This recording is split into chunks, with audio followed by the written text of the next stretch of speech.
The Bell of Drowning Hollow. Before we start, like and subscribe my channel for more amazing stories. In the heart of the northern moors lies a place known only in whispers, Drowning Hollow.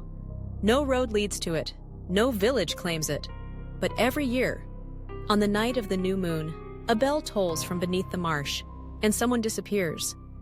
The legend dates back to the year 1687, when the village of Greylatch stood where the swamp now festers. A great plague spread through the town, and the villagers begged the traveling preacher, Father Silas Grinwell, for salvation.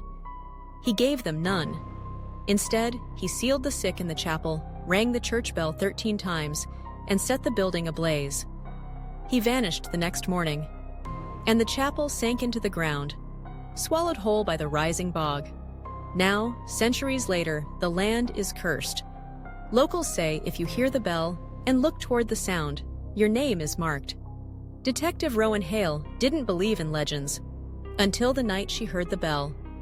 She was called to investigate the disappearance of a man named Gideon Tace, an amateur historian who'd been researching the Greylatch fire. He left behind only a journal. Inside were frantic notes. The bell tolls underwater.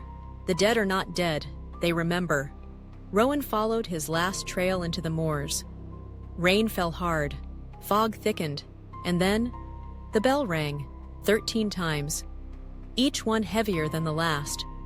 She felt pulled by the sound, her feet moving without her command. The marsh grew darker, the fog turned black, and there, half submerged, stood the remains of the Greylatch Chapel.